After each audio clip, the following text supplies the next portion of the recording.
हे राम, औरों को तो प्रतीक्षा पत्थर बना देती है, मैं तो पत्थर बनकर भी तुम्हारी प्रतीक्षा कर रही हूं। औरों के नेत्र तो किसी की राह तकते तकते पथरा जाते हैं, परंतु मैं तो न जाने कब से तुम्हारी प्रतीक्षा कर रही हूं। अब तो आ जाओ हे राम, मुझ दुखियारी अबला के दुख का अंत कर दो।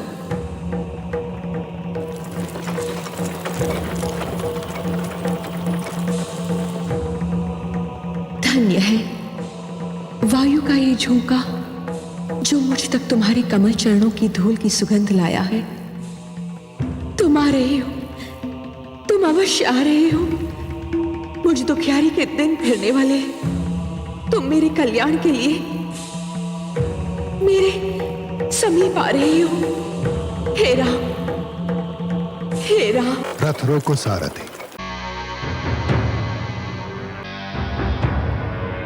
आज हम यहीं विश्राम करेंगे। गुरुदेव, इस उजड़े आश्रम में क्या ये स्थान विश्राम के लिए उचित रहेगा? यह सबसे उत्तम स्थान है शिष्य। हम यहाँ नहीं आए, ये उजड़ा हुआ आश्रम स्वयं हमें यहाँ खींच लाया है। हे राम, हे राम, हे राम, हे राम, हे राम, हे राम, हे राम, हे राम, हे राम। ये मुझे कौन पुकार रहा है गुरुदेव? तुम्हें ये पुकार रही है शिष्य।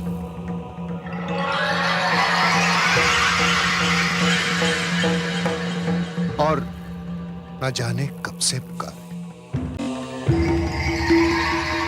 किंतु ये तो पाषाण की प्रतिमा है गुरुदेव। हाँ है। इस प्रतिमा को अपने चरण से स्पर्श कर दो शिष्य।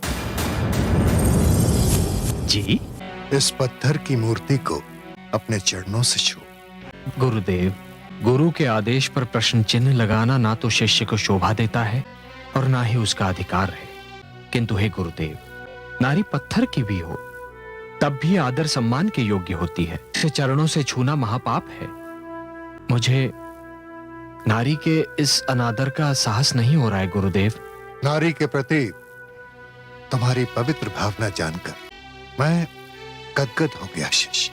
मुझे ऐसे शिष्य पर गर्व है। मैं स्वयं किसी को नारी का अनादर करने की अनुमति नहीं दे सकता, परंतु ये एक विचित्र विडंबना है कि इस नारी का कल्याण इसी में निहित है। इसे अपने पैरों से छूकर तुम इसका अनादर नहीं, इसका उद्धार करोगे पुत्र। कौन है ये देवी? ये दुखियारी अबला ऋषि गौतम की पत्नी अहिल्या है। मेरा अपराध होकर भी न जाने कब से पत्थर बन जाने का दंड भोग रही है। बहुत दुखद है इसकी कथा।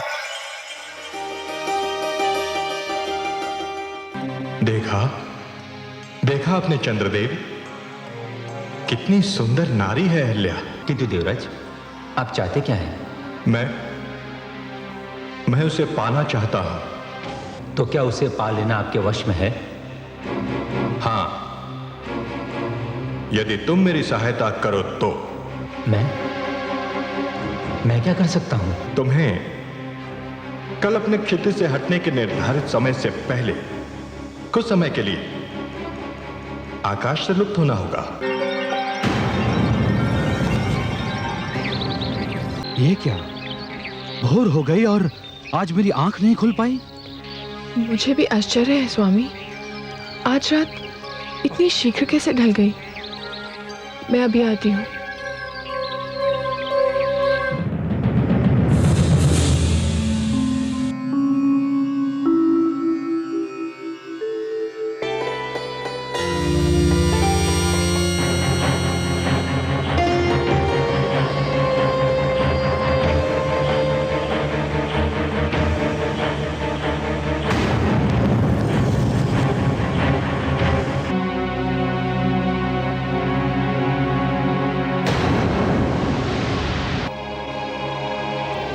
स्वामी, बताइए ना, आप इतना शीघ्र क्यों लौट आए?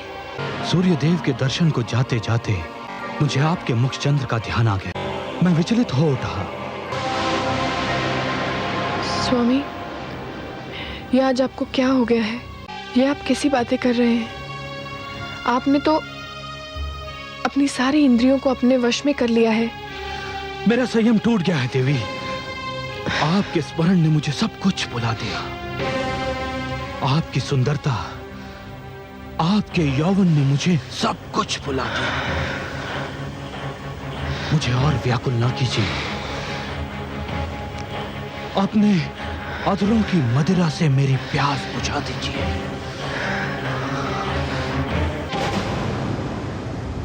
अरे ये क्या? चंद्रदेव?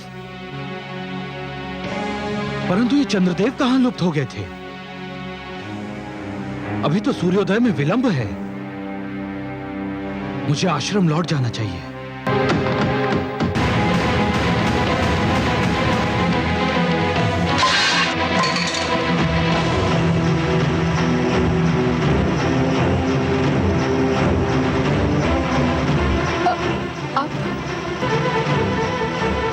तो ये कौन है? दुष्ट, कौन है तू? अपना वास्तविक रूप दिखा मुझे। तो ये तू है इंद्र? जा, मैं तुझे शाप देता हूं कि जिस वास्ता ने तुझे ये पाप करने पर विवश किया था, तू आज के उपरांत उसके योग्य ही नहीं रहेगा। दूर हो जा मेरे सामने से, दूर हो जा।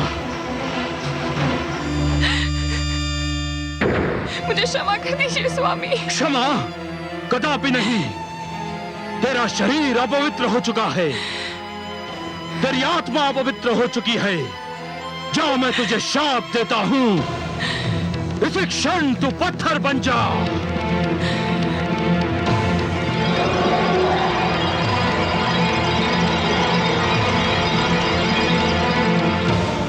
इसे अपने चरणों से स्पर्श नहीं करोगे, ये यूं ही पाषाण की मूर्ति बनी रहेगी। इसके कल्याण के लिए तुम्हें मेरे आदेश का पालन करना होगा शिष्य।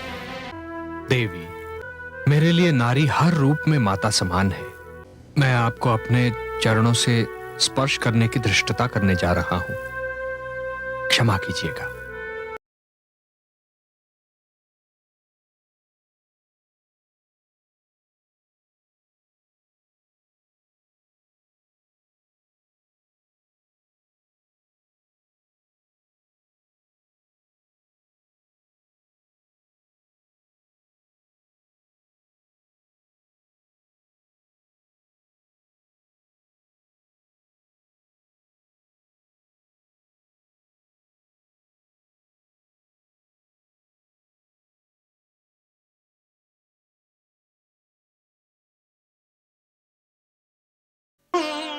हे दुखी जनों का दुख मिटाने वाले राम, हे संकट के मारों का संकट मिटाने वाले राम, हे दुखियारों को तारने वाले राम, हे पापियों का उद्धार करने वाले राम, इस अबला को शाप से मुक्ति दिलाकर आपने जो इस पर उपकार किया है, उसके लिए आपको कोटि कोटि धन्यवाद।